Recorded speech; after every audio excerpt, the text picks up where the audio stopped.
मानव शरीर की सबसे लंबी हड्डी कौन सी है? Radius, ulna, tibia, femur. Femur जो है मानव शरीर की सबसे लंबी हड्डी है। नॉमिनल जीडीपी के आधार पर भारत 2018 में विश्व की सबसे बड़ी अर्थव्यवस्था है, तो ये 7वें नंबर की सबसे बड़ी अर्थव्यवस्था है। सोवियत संघ किस वर्ष में टूटा?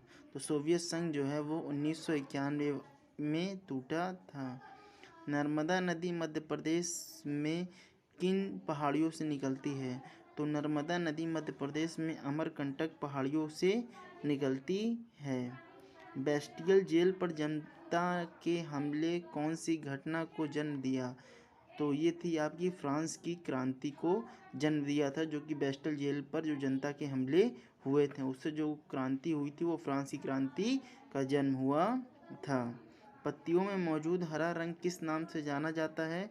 तो पत्तियों में मौजूद हरा रंग जो होता है उसे क्लोरोफिल के नाम से जाना जाता है। भारतीय अर्थव्यवस्था का प्राथमिक क्षेत्र क्या है? भारतीय अर्थव्यवस्था का प्राथमिक क्षेत्र कृषि है, जो कि ये हमारे लॉकडाउन के समय में भी ये चीज़ें देखी हैं कि हमारे कृषि ने ही हमारी अर्थव्यवस्था को संभाला है। इसलिए भारतीय अर्थव्यवस्था का जो प्राथमिक क्षेत्र है ये कृषि को ही माना गया है। भारत का प्रमुख लौह अयस्क क्षेत्र कौन सा है? तो ये उड़ीसा झारखंड क्षेत्र हैं, जो कि भारत के प्रमुख लौह अयस्क क्षेत्र माने जाते हैं। क्वेश्चन नंबर को किसे लाइट ऑफ एशिया फिर एशिया की ज्योति के रूप में भी जाना जाता है? तो वो बुद्ध जी हैं, जिन्हें लाइट ऑफ एशिया या फिर आपके एशिया की ज्योति के रूप में भी जाना जाता है। यहाँ पर महात्मा गांधी को फादर ऑफ नेशन के नाम से भी जाना जाता है। तमिलनाडु की प्रख्यात शास्त्रीय नृत्य शैली कौन सी है? तो तमिलनाडु की प्रख्यात शास्त्रीय नृत्य शैली जो है वो आपकी भरतनाट्यम है। भारत देश का सबसे छोटा राज्य कौन सा है? तो भारत देश का जो सबसे छोटा राज्य है वो आपका गोवा है, और भारत का सबसे बड़ा राज्य जो है वो आपका उत्तर प्रदेश है। ओलंपिक में रजत पदक जीतने वाली पहली महिला कौन थी? तो ये पीवी सिंधु थी, जिन्होंने ओलंपिक में रजत पदक जीतने वाली पहला महिला का खिताब, भारतीय महिला का खिताब जीता है। निम्नलिखित में से कौन से स्थल पर 1920 में भारतीय राष्ट्रीय कांग्रेस की बैठक हुई? तो ये आपकी हुई थी नागपुर में।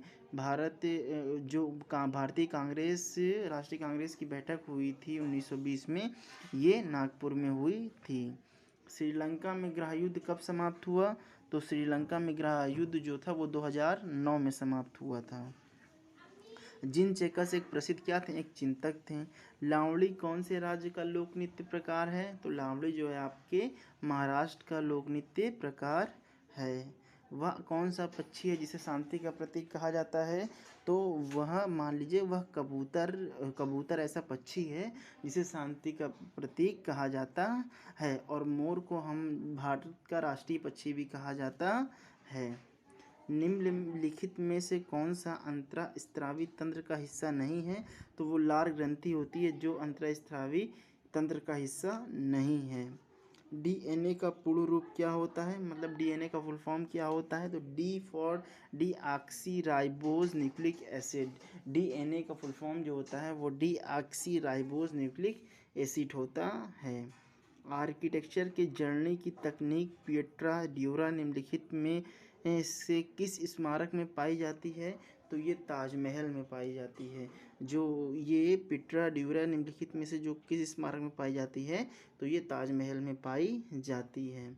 नमक का रासायनिक नाम क्या है? नमक का रासायनिक नाम सोडियम क्लोराइड है, जिसका फॉर्मूला NaCl होता है। जीएसटी का पूरा अर्थ क्या होता है? तो जीएसटी का फुल फॉर्म जीएसटी का पूरा अर्थ या फिर जीएसटी का फुल फॉर्म जो होता है गुड्स एंड सर्विस टैक्स होता है। इंग्लिश चैनल तैरकर पार करने वाली पहली महिला कौन थी? तो इंग्लिश चैनल को तैरकर पार करने वाली जो पहली महिला थी वो आरती साहा थी, जिन्होंने इंग्लिश चैनल को तैरकर पहली बार पार किया था। पुस्तक इंडिया 2020 किसके द्वारा लिखी गई है? तो पुस्तक India 2020 doctor APJ Abdul Kalam के द्वारा लिखी गई है। भारतीय जनतंत्र के संदर्भ में निम्नलिखित में से कौन सा कथन सही है? तो ये आपके लोगों को अपने प्रतिनिधियों को भी चुनने की अनुमति देता है, ये वाला कथन सही है। आशा करता हूँ आपको हमारी वीडियो पसंद आई होगी। लाइक करें, शेयर करें एंड सब्सक्राइब करें।